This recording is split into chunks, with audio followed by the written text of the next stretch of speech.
जय हिंद दोस्तों।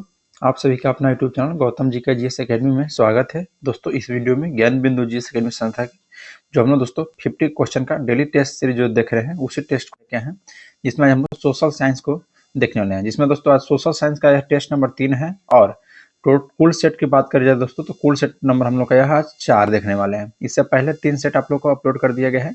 यदि आप नहीं देखें दोस्तों तो हमारा यूट्यूब चैनल पर प्लेलिस्ट बनाकर डाल दिया गया है, वहां से आप लोग देख लीजिए। दोस्तों प्रत्येक क्वेश्चन आपको यहाँ पर हम लोग देखते हैं, जो कि 50 क्वेश्चन आता है। 50 क्वेश्चन के यहाँ पर हम लोग देखते हैं। अगर दोस्तों आप लोग को वीडियो अच्छा लगता होगा तो लाइक जरूर कीजिएगा, और हमारा यूट्यूब चैनल पर पहली बार आए हैं तो चैनल को सब्सक्राइब कर लीजिए और बेल आइकन को प्रेस कर लीजिए कि कोई भी नोटिफिकेशन हो सबसे पहले आपके पास पहुंच जाए। क्वेश्चन दोस्तों पहला करा है कि निम्नलिखित में से कौन हड़प्पा संस्कृति पर प्रकाश डालता है। तो देखिए दोस्तों, जो हड़प्पा संस्कृति पर जो प्रकाश डालने का काम करता है वह आपका पुरातात्विक खुदाइयाँ ऑप्शन यदि आप सी बता रहे हैं तो बिल्कुल आपका राइट है। दोस्तों आप लोग कमेंट में जरूर बताइएगा कि आप लोग का कितना सही हो रहा है। टोटल 50 क्वेश्चन है। 50 क्वेश्चन दोस्तों आप लोग को कितना सही हो रहा है जरूर बताइएगा। चलिए नेक्स्ट क्वेश्चन है दोस्तों कि निम्नलिखित में कौन भारतीय दर्शन की आरंभिक विचारधारा है। बताइए, भारतीय दर्शन की आरंभिक विचारधारा है क्या दोस्तों? सांख्य दर्शन। ध्यान रखना है, सांख्य दर्शन हो जाएगा। तो ऑप्शन नंबर ए आपका राइट होगा दोस्तों, सांख्य दर्शन।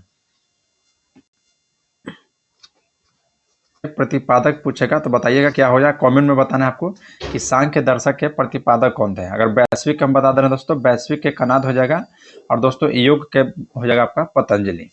चलिए नेक्स्ट क्वेश्चन पाते हैं। क्वेश्चन नंबर 3 बोल रहा है कि अर्थशास्त्र के संबंध में निम्नलिखित कथन में से कौन सा सही नहीं है, यानी कि कौन सा कथन आपका गलत है। जिसमें पहला कथन है दोस्तों कि यह राजा के कर्तव्यों को निर्देशित करता है। बिल्कुल से दोस्तों, जो अर्थशास्त्र शब्द है यह राजा के कर्तव्य को निर्देशित करता है। नेक्स्ट है कि यह देश के उस समय के आर्थिक जीवन को वर्णन करता है। उस समय, यह गलत है दोस्तों कथन। तो ऑप्शन बी हो जाएगा, यह आपका कथन बिल्कुल गलत है। नेक्स्ट कथन है कि यह राजनीति के सिद्धांत को स्थापित करता है। बिल्कुल सत्य है। और यह वित्तीय सुधारों की आवश्यकताओं पर बल देता है। यह भी आपका सत्य है। नेक्स्ट है दोस्तों कि निम्न कथन पर विचार कीजिए जो अलाउद्दीन खिलजी से संबंधित है। निम्नलिखित में से दोस्तों कौन सा जो है अलाउद्दीन खिलजी से संबंधित है। पहला है कि उसने कृषि जमीनों की पैमाइश के बाद है जमीन की मालगुजारी वसूली की थी। बिल्कुल सही है दोस्तों, याद रखना है, अलाउद्दीन खिलजी के द्वारा कृषि जमीन को पैमाइश के बाद जमीन की मालगुजारी में वसूली की थी। नेक्स्ट दोस्तों कि उसने लगान को अपनी पूरी सल्तनत में लागू किया था। नहीं दोस्तों, उसने अपने लगान को पूरी सल्तनत में लागू नहीं किया था, जो कि दूसरा ऑप्शन आपका गलत है। नेक्स्ट है कि उसने प्रांतों के गवर्नर के अधिकारों को समाप्त किया था। देखिए अलाउद्दीन खिलजी का दोस्तों यह जो कथन है कि उसने प्रांतों के गवर्नर के अधिकारी को समाप्त किया था, यह कथन आपका सत्य है। तो ऑप्शन हो जाएगा दोस्तों सी। 1 और 3 जो कथन था आपका सत्य था और 2 कथन आपका असत्य था। नेक्स्ट है कि निम्न में से किस सूफी संत के विचारों को सिखों के धर्म ग्रंथ है आदि ग्रंथ में संकलित किया था। तो धर्म ग्रंथ जो था दोस्तों, उसको आदि ग्रंथ में संकलित करने का काम कौन किए थे। तो देखिए दोस्तों, फरीदुद्दीन गंज ए शंकर, जो कि ऑप्शन नंबर सी आपका दिया हुआ दोस्तों, फरीदुद्दीन गंज ए शंकर के द्वारा, जो कि है एक सूफी संत है। इन्हें दोस्तों जो विचारों को सिखों के धर्म ग्रंथ से आदि ग्रंथ में संकलित करने का काम किए थे। नेक्स्ट है कि भारत में ब्रिटिश साम्राज्य के अंतर्गत अवध को मिलाया गया था। तो बताइए, भारत में ब्रिटिश साम्राज्य के अंतर्गत अवध को मिलाया गया था। तो जो अवध को मिलाया गया था दोस्तों, वह आपको कुशासित राज्य की घोषणा करके। तो ऑप्शन सी हो जाए दोस्तों, कुशासित राज्य की घोषणा करके। देखिए अवध के जो दोस्तों अपना साम्राज्य में मिलाया था 1856 में, जो कि जेम्स आउटरम थे, उन्हीं को रिपोर्ट के आधार मानते हुए कुशासन के आरोप लगाकर। चलिए नेक्स्ट क्वेश्चन पाते हैं। क्वेश्चन नंबर आपका 7 बोला कि 19वीं शताब्दी के दौरान होने वाला बहावी आंदोलन का मुख्य केंद्र क्या था। तो देखिए दोस्तों, जो बहावी आंदोलन का मुख्य केंद्र था वह पटना था। बहावी आंदोलन का मुख्य केंद्र था पटना।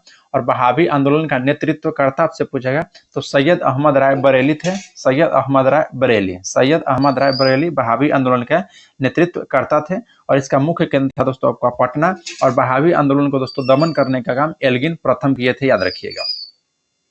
नेक्स्ट है कि निम्न महापुरुषों में कौन भारतीय जागृति का जनक कहलाता है।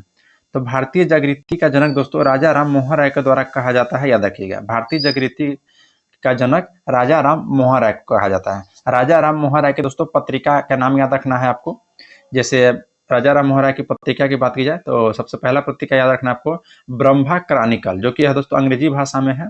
फिर एक सवाद कौमुदी है जो कि आपका बंगाली भाषा में है। मिरातुल अखबार जो कि फारसी भाषा में है। यह तीनों पुस्तक दोस्तों याद रखना है राजा राम मोहन राय की है। स्वामी विवेकानंद की बात की जाए दोस्तों तो स्वामी विवेकानंद की पुस्तक याद रखना है राजयोग, कर्मयोग, वेदांत फिलोसफी और प्रबुद्ध भारत, वर्तमान भारत, ये सभी आपका विवेकानंद का है। फिर दोस्तों अगर रविंद्रनाथ टैगोर की बताइए, रविंद्रनाथ टैगोर की कौन सी पुस्तक है, कमेंट में आपको बताना है। जो ऑप्शन सी देख रहा है दोस्तों रविंद्रनाथ टैगोर, इनको आपको कमेंट में बताना है कि रविंद्रनाथ टैगोर की कौन सी पुस्तक है।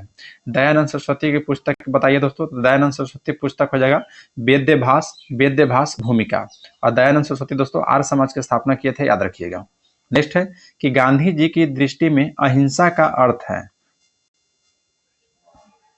तो आपका राइट आंसर हो जाएगा दोस्तों 9 का ऑप्शन नंबर ए, सत्य के प्राप्ति का रास्ता। सत्य के प्राप्ति का रास्ता आपका राइट आंसर हो जाएगा।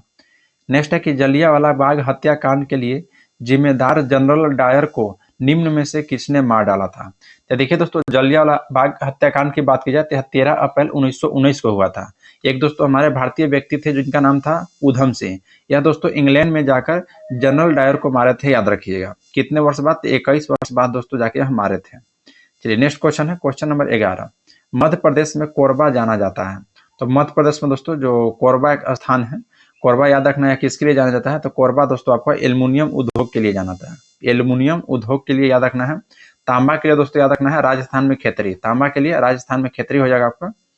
नेक्स्ट है कि इक्विनॉक्स वर्ष के 2 काल जब दिन और रात बराबर होते हैं तो क्या होता है। तो देखिए दोस्तों इक्विनॉक्स की बात की जाए तो ये वर्ष के 2 काल है जबकि दिन और रात दोनों दिन बराबर होता है दोस्तों। तो आपको याद रखना है कब, तब 21 मार्च और 23 सितंबर को, 21 मार्च और 23 सितंबर को दिन और रात बराबर होता है।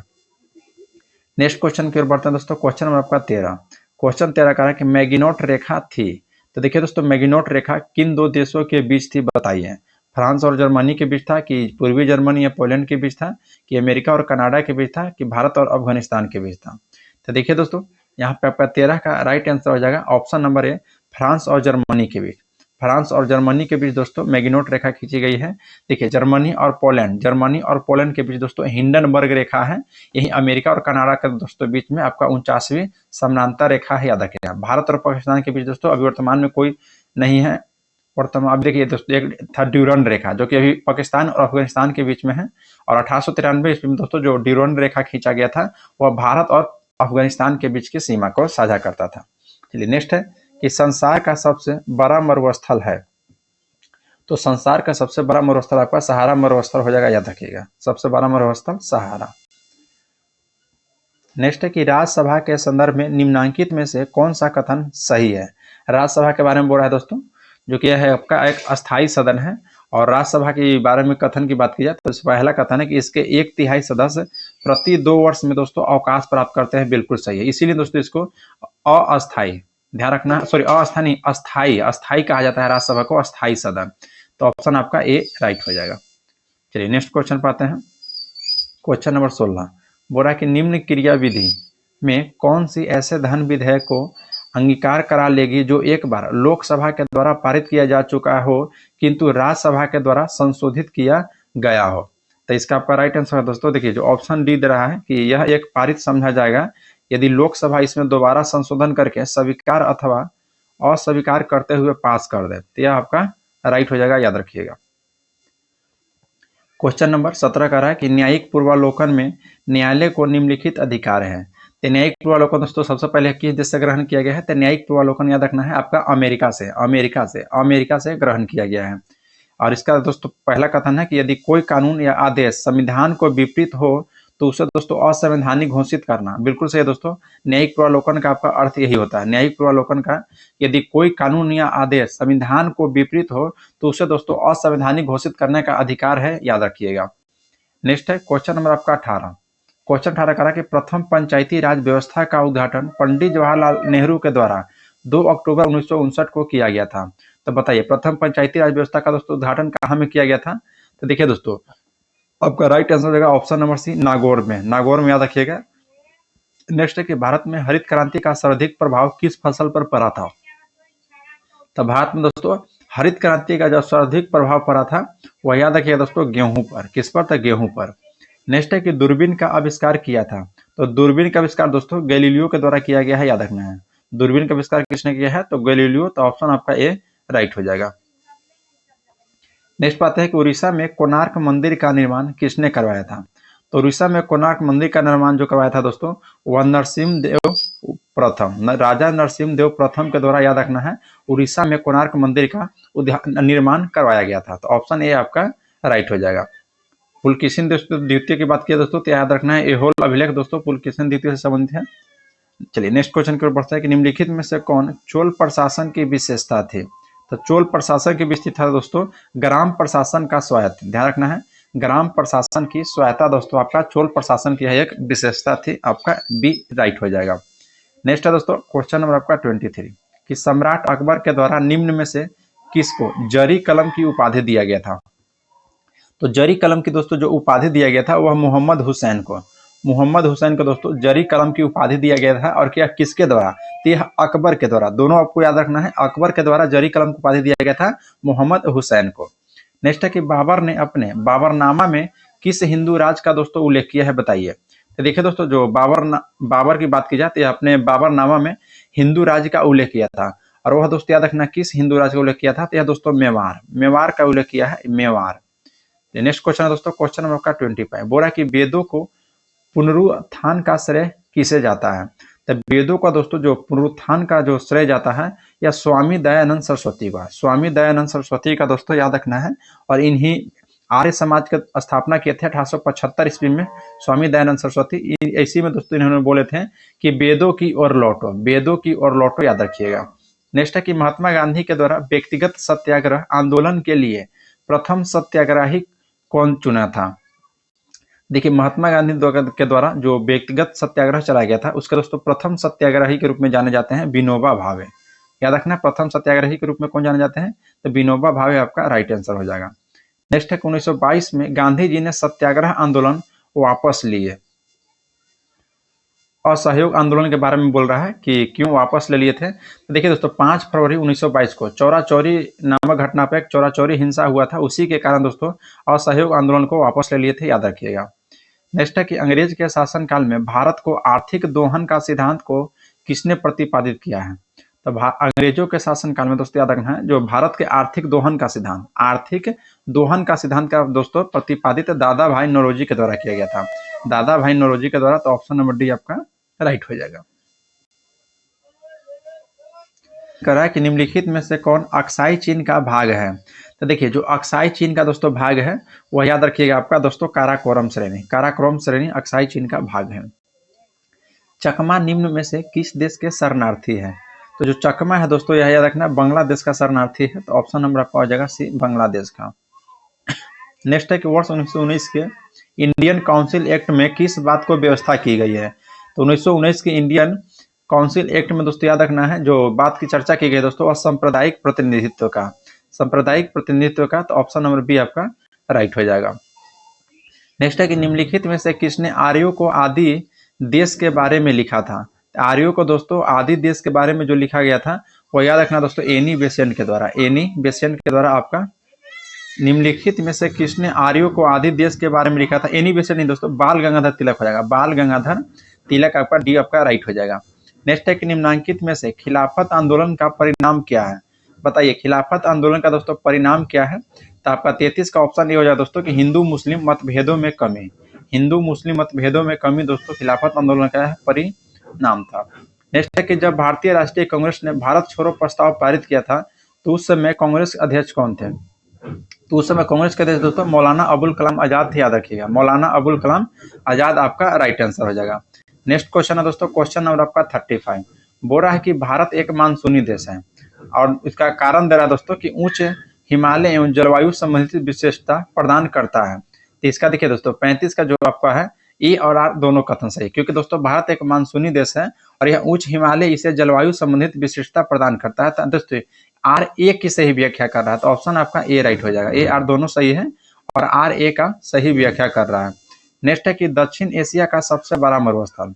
तो दक्षिण एशिया का दोस्तों जो सबसे बड़ा मरुस्थल है थार मरुस्थल है। दक्षिण एशिया का सबसे बड़ा मरुस्थल कौन सा है? तो थार है। नेक्स्ट है दोस्तों सुमेलित नहीं है। क्या दोस्तों कि एमू एमू जो जनजाति पाया जाता है जापान में, बुशमैन जनजाति है। कालाहारी दोस्तों रेगिस्तान में पाया जाता है, जो कि ऑप्शन आपका बी गलत है। बुशमैन दोस्तों दक्षिण अफ्रीका नहीं होगा। बाकी मसाई दोस्तों केनिया में, और फिर आपका दोस्तों याद रखना है पापू अंश आपका न्यू गिनी में। नेक्स्ट है दोस्तों कि संपत्ति का अधिकार है। तो संपत्ति का अधिकार हमारा दोस्तों एक कानूनी अधिकार यह बन चुका है, याद रखिएगा। पहले यह दोस्तों मौलिक अधिकार था, जो कि अनुच्छेद 31 में और अनुच्छेद 19 के एफ में इसकी चर्चा की गई थी। देखिए अभी दोस्तों आर्टिकल की बात की जाए तो आर्टिकल दोस्तों इसका 300 का ए में इसकी चर्चा की गई है, याद रखिएगा, जो कि यह आपका कानूनी अधिकार हो गया है। नेक्स्ट दोस्तों कि जिस समिति को संतुष्टि पर देश में पंचायती राज को लागू किया गया है, उसके अध्यक्ष दोस्तों कौन थे? तो उसके अध्यक्ष दोस्तों बलवंत राय मेहता थे। बलवंत राय मेहता, याद रखिएगा। नेक्स्ट है कि विधान सभा में किसी दल के निर्वाचित सदस्यों के दल बदल पर निम्नलिखित में से किसने प्रतिबंधित लगाया है? तो दल बदल का दोस्तों संविधान का 52वां संविधान संशोधन कानून, याद रखिएगा। अब यह कानून दोस्तों आपको कब पारित हुआ था? वर्ष 1985 ईस्वी में दोस्तों, याद रखना है। वर्ष 1985 ईस्वी में 52वां संविधान संशोधन होता है। चलिए नेक्स्ट बात है क्वेश्चन नंबर आपका 41 कि भारत के उत्तरी मैदान में जाड़ों में कुछ वर्षा हो जाती है। कथन आपका दोस्तों कि भारत के उत्तरी मैदान में जाड़ों में दोस्तों कुछ वर्षा हो जाती है, बिल्कुल सत्य दोस्तों। और जाड़े में उत्तर पूर्वी मानसून सक्रिय होते हैं। देखिए दोस्तों दोनों आपका कथन सही है, ए और आर दोनों सही है, लेकिन दोस्तों आर ए की व्याख्या यहाँ पे नहीं कर रहा है, तो ऑप्शन बी हो जाएगा आपका। चलिए नेक्स्ट क्वेश्चन है क्वेश्चन नंबर दोस्तों 42। क्वेश्चन 42 कि पाक की खाड़ी अवस्थित है।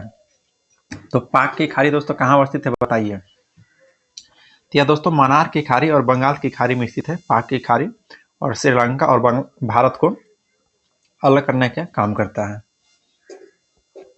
जलवासी कृषि निम्नलिखित राज्य के पहाड़ी क्षेत्र की प्रमुख समस्या है। तो यह दोस्तों असम और बिहार की है। जो जलवासी कृषि है दोस्तों, यह असम और बिहार की दोस्तों प्रमुख समस्या है। नेक्स्ट दोस्तों क्वेश्चन नंबर आपका 44 बोल रहा है कि लावा मिट्टी पाई जाती है, बताइए। तो लावा मिट्टी दोस्तों किस मैदान में पाई जाती है? तो जो लावा मिट्टी पाई जाती है वह याद रखिएगा आपका दोस्तों मालवा पठार में। मालवा पठार में दोस्तों लावा मिट्टी पाई जाती है। नेक्स्ट है दोस्तों कि टेलर घाटी अवस्थित है। तो यह दोस्तों आपका ऑस्ट्रेलिया में, टेलर घाटी ऑस्ट्रेलिया में अवस्थित है। निम्नलिखित में संसार का सर्वाधिक व्यस्त महासागरीय मार्ग कौन है, बताइए।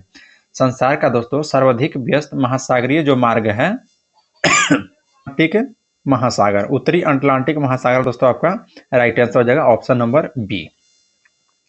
नेक्स्ट है कि भारत को एक संविधान देने का प्रस्ताव संविधान सभा के द्वारा पारित किया गया था, बताइए। तो यह कब पारित किया गया था दोस्तों?